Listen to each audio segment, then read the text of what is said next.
puasa itu ada manfaatnya, seperti Nabi mengatakan sumu tasehu, berpuasalah supaya sehat. Dari mana puasa itu bisa membuat kita jadi awet muda dan sebagainya, saya ingin melihat dari sisi yang lain.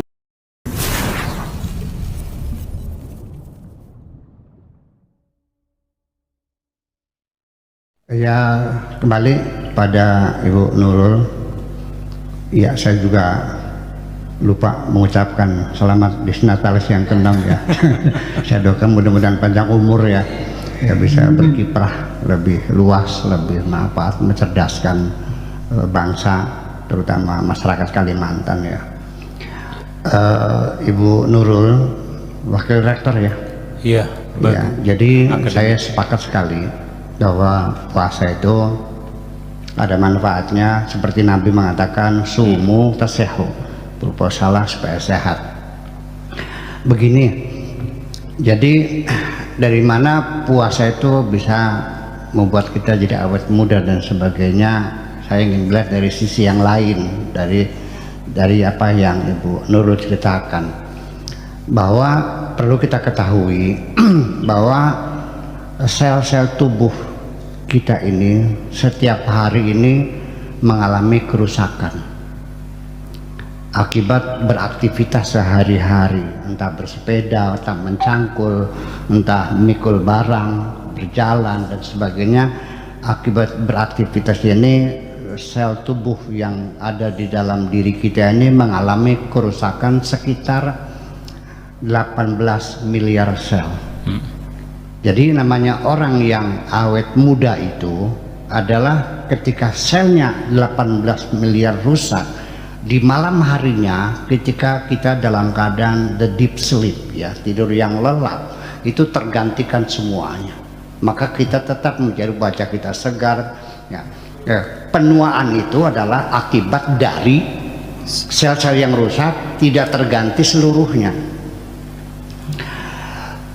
Jadi kalau kita mengatakan 18 miliar sel yang rusak dalam tubuh kita setiap hari diganti yang baru, berarti jasad kita sekarang ini bukan jasad kita yang dulu lagi, itu udah habis itu Bang.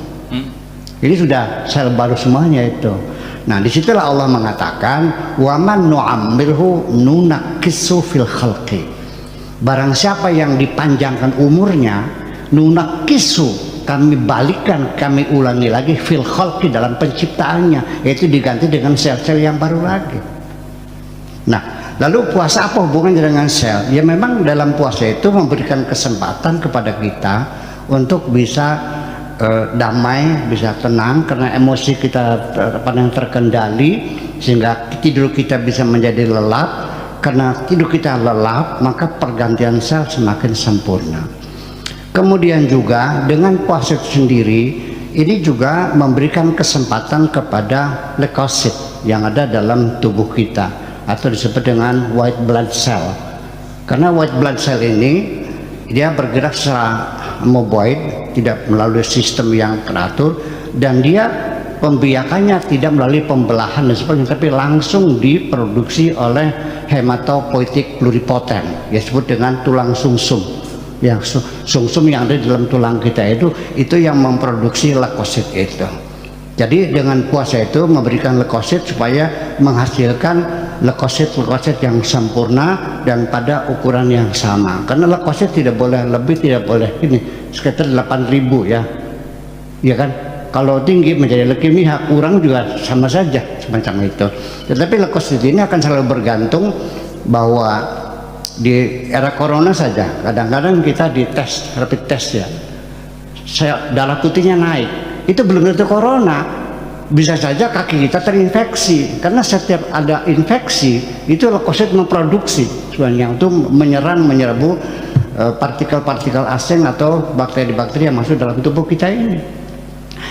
Jadi artinya kemudian penyakit-penyakit yang namanya diabetes, kolesterol dan sebagainya, itu kan kerusakan-kerusakan organ tubuh kita yang menyebabkan asupan itu menjadi apa namanya, penyakit-penyakit apa namanya itu, kegemukan itu apa namanya itu, ya obesitas dan sebagainya. Dulu obesitas itu dianggapnya sebagai gejala, sekarang sudah masuk dalam daftar penyakit loh, sudah masuk dalam patologi bahwa obesitas itu sudah masuk dalam ini penyakit. Nah, itu, nah obesitas itu dicegahnya dengan puasa semacam itu memang betul, tetapi yang penting adalah hematopoietik pluripotent memberikan kesempatan untuk memproduksi leukosit secara sempurna dan berimbang, sehingga kemungkinan penyakit masuk kita bisa diatasi. Saya kira mungkin seperti itu.